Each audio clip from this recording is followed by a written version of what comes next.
জানিয়ে দিব এই মুহূর্তে আমাদের হাতে এসেছে বাংলাদেশের গুরুত্বপূর্ণ আপডেট সংবাদের শিরোনাম।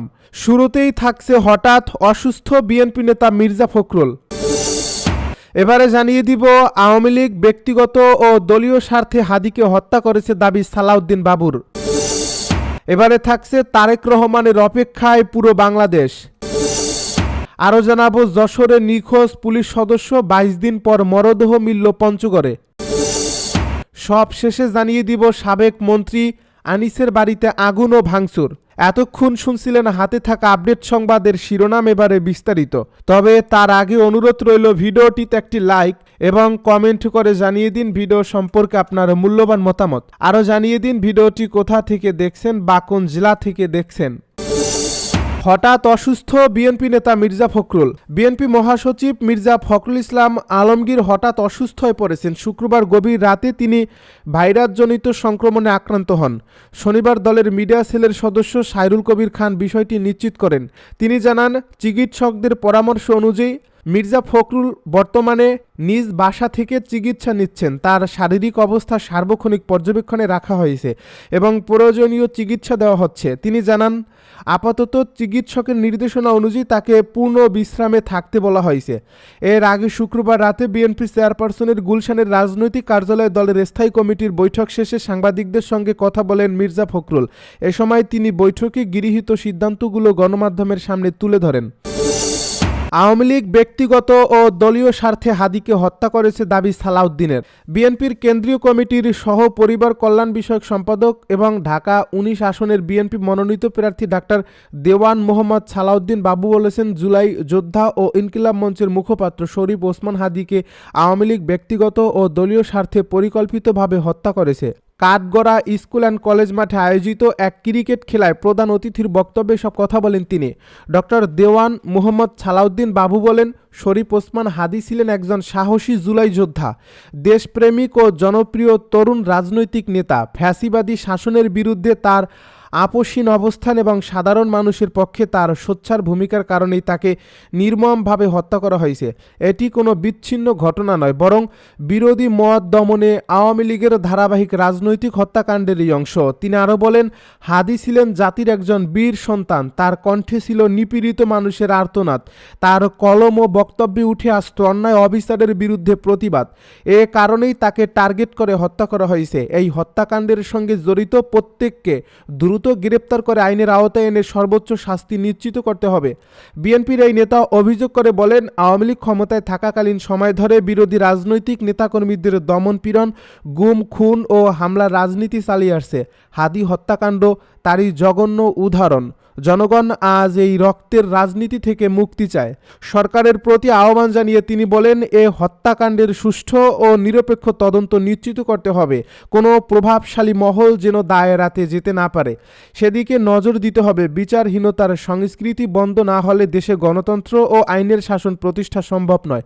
ডাক্তার সালাউদ্দিন বাবু হাদির পরিবার পরিজনের প্রতি গভীর সমবেদনা জানিয়ে বলেন, বিএনপি সব সময় এই পরিবারের পাশে থাকবে। হাদির আত্মত্যাগ বৃথা যাবে না। তারেক রহমানের অপেক্ষায় পুরো দেশ। দীর্ঘ 17 বছর 3 মাস 15 দিন পর মেয়ে ব্যারিস্টার জাইমা রহমানকে নিয়ে 25 ডিসেম্বর দেশে ফিরছেন বিএনপির ভারপ্রাপ্ত চেয়ারম্যান তারেক রহমান। দুপুর 12টায় তাদের বহনকারী ফ্লাইট ঢাকায় অবতরণ করবে। তারেক রহমানের প্রত্যাবর্তন স্মরণীয় করতে বিশেষ আয়োজন করছে বিএনপি। বিশাল সংবর্ধনার প্রস্তুতি নিচ্ছে।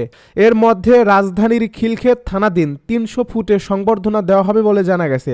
এদিকে তারেক রহমানের প্রত্যাবর্তন উপলক্ষে সারা দেশ থেকে নেতাকর্মীরা আসবেন। তাদের জন্য 7টি লাইনের ট্রেন ভাড়া নেওয়ার জন্য আবেদন করছে বিএনপি। এছাড়া বিপুল সংখ্যক মানুষ বাস, ট্রাক ও ব্যক্তিগত যানবাহনে ঢাকায় আসবেন বলে দলীয় সূত্রে জানা গেছে। এ বিষয়ে জানতে চাইলে অভ্যর্থনা কমিটির সদস্য সচিব রুহুল কবির রিজভী জানান, সংবর্ধনা অনুষ্ঠানে ইতিহাসের স্মরণীয় জনসমাগম নিশ্চিত করতে কমিটি দিন-রাত পরিশ্রম করছে। সংশ্লিষ্টরা বলছেন, তারেক রহমানকে স্বাগত জানাতে ব্যাপক প্রস্তুতি নিচ্ছে বিএনপি। তার স্বদেশ প্রত্যাবর্তন দিবস স্মরণীয় করে রাখতে স্মরণকালের বৃহত্তম গণজমায়েতের পরিকল্পনা করছে দলটি। ইতিমধ্যে গুলশান কার্যালয়ে প্রস্তুতি সভা করছে দলটি। গঠন করা হয়েছে অভ্যর্থনা কমিটিও। তারেক রহমানের নিরাপত্তায় নিয়োগ দেওয়া হয়েছে প্রধান নিরাপত্তা কর্মকর্তা। কেনা হয়েছে বুলেট প্রুফ গাড়ি, প্রস্তুত করা হয়েছে গুলশানের বাসভবন, নতুন করে সাজানো হয়েছে গুলশান ও নয়াপল্টন কার্যালয়ের কক্ষ।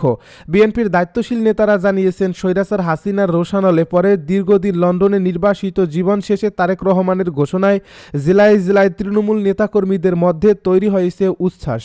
কেন্দ্রীয় নেতাদের নির্দেশনার আগেই তৃণমূল নেতাকর্মীরা নিজেরাই যানবাহন ভাড়া করছেন। শুধু ঢাকা নয়, দেশের সবগুলো জেলা উপজেলা এমনকি ইউনিয়ন পর্যায় থেকে দলের নেতাকর্মী ও সাধারণ মানুষ সংবর্ধনায় যোগ দেবেন।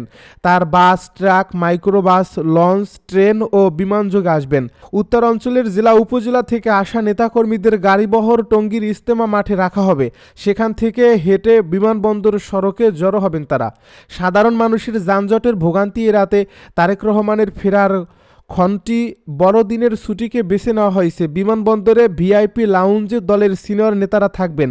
আর বিমানবন্দরের বাইরে থেকে পূর্বাচলের ৩০০ ফিট পর্যন্ত বিস্তৃত হবে দলের নেতাকর্মী ও সাধারণ মানুষের ঢল। তবে বিমানবন্দর থেকে তারেক রহমানের এভার কেয়ার হাসপাতালে অসুস্থ মা বেগম খালেদা জিয়াকে দেখতে যাওয়ার কথা রয়েছে। সেজন্য বিমানবন্দর থেকে এভার কেয়ার হাসপাতাল পর্যন্ত নেতাকর্মীরা রাস্তায় দুই পাশে দাঁড়িয়ে তারেক রহমানকে সংবর্ধনা জানাবেন। তারেক রহমানকে বহনকারী ফ্লাইটটি ঢাকা অবতরণের আগে সিলেট এমজি ওসমানী বিমানবন্দরে অবতরণ করবে। সেখানে ৫৫ মিনিট যাত্রা বিরতির পর ফের ঢাকার উদ্দেশ্যে উড়বে বিমান। যশোরে নিখোঁজ পুলিশ সদস্য, ২২ দিন পর মরদেহ মিলল পঞ্চগড়ে। কর্মস্থল থেকে ছুটি নিয়ে নিজ বাড়ি যশোরের চৌগাছায় এসে নিখোঁজ হওয়া পুলিশ সদস্য আখতারুজ্জামানের অর্ধগলিত মরদেহ পঞ্চগড় থেকে উদ্ধার করা হয়েছে। বৃহস্পতিবার নিখোঁজের ২২ দিন পর পঞ্চগড় সদর উপজেলার সাতমেরা ইউনিয়নের ৯ মাইল গ্রামের একটি আখ ক্ষেত থেকে তার অর্ধগলিত মরদেহটি উদ্ধার করা হয়। তবে সেদিন অজ্ঞাত হিসেবে এই মরদেহটি উদ্ধার হলেও শুক্রবার আখতারুজ্জামানের পরিচয় শনাক্ত হয়। নিহত আখতারুজ্জামান যশোর জেলার চৌগাছা উপজেলার জামালতা গ্রামের মৃত আনিচুরি বিশ্বাসের ছেলে। তিনি পেশায় বাংলাদেশ পুলিশের কনস্টেবল ছিলেন। খুলনা রেঞ্জের বাগেরহাট জেলার রামপাল থানায় কর্মরত ছিলেন। জানা গেছে, বৃহস্পতিবার ৬ নম্বর সাতমেরা ইউনিয়নের ৯ মাইল এলাকায় একটি আখ ক্ষেতের ভেতর স্থানীয়রা অজ্ঞাত এক ব্যক্তির অর্ধগলিত মরদেহ দেখতে পায়। পুলিশে খবর দেন। খবর পেয়ে পঞ্চগড় সদর থানা পুলিশ ঘটনাস্থলে গিয়ে মরদেহটি উদ্ধার করে। তবে প্রাথমিকভাবে মরদেহের পরিচয় শনাক্ত করা সম্ভব হয়নি। পরে পঞ্চগড় সদর থানার এসআই বেলাল হোসেন মরদেহের পরনে থাকা কাপড়ের ছবি সংগ্রহ করে নিখোঁজ সংক্রান্ত জিডির সূত্র ধরে বিভিন্ন থানায় পাঠায়। এরই ধারাবাহিকতায় শুক্রবার বিকেল 4:30টার দিকে চৌগাছা থানা পুলিশ মরদেহের পরনের কাপড় ও ছবি নিখোঁজ পুলিশ সদস্য আখতারুজ্জামানের পরিবারের সদস্যদের দেখালে তারা শনাক্ত করেন।